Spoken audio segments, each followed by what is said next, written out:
राजा रउआ खातिर। ये नमस्कार प्रणाम तो आप सब कैसे, उम्मीद है आप सब अच्छे होंगे।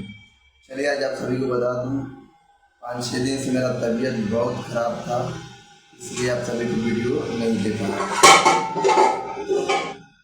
उसके लिए दिल से माफ़ी चाहता हूँ, मैं आप सभी के बीच में वीडियो नहीं दे पाया। देखिए अभी भी मैं बोल रहा हूँ लेकिन मेरे गले में फंस रहा है। देखिए यहाँ पे चुंदा लगाया हुआ है, गला फंस रहा है।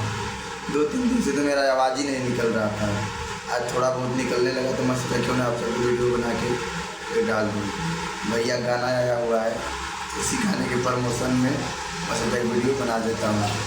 तो रह ही नहीं गया, कल टीजर आया, मैं बोल नहीं पा रहा था, कैसे वीडियो बनाता अभी तो बताइए, आप सब कमेंट बॉक्स में बताइए। तो चलिए आज थोड़ा आराम हो गया है, आज आप सबके बीच में वीडियो लेके आ गया हूँ।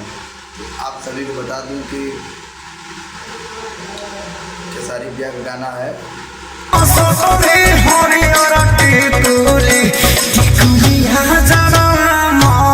टिकुलिया जान मारा था, टिकुलिया जान मारा था, बहुत ज़बरदस्त। अखिलेश कश्यप जी का लिखा हुआ सॉन्ग है, आर्या शर्मा जी का म्यूजिक है, प्रियंका रघवानी एक्ट्रेस हैं उसमें, खेसारी भैया अकेले गाए हैं। आप सब जानते हैं खेसारी भैया अकेले गाते हैं तो थोड़ा जलवा पानी पानी हो जाता है। आप सभी को बता दूं गाना 4 घंटे में 2 लाख व्यूज, 45,000 लाइक क्रॉस कर चुका है, 7,000 कमेंट। तो आप सब गाने को जाइए, टिकुलिया जान मारा था, जाइए गाने को ढेर सारा प्यार से बात, लव यू, थैंक यू।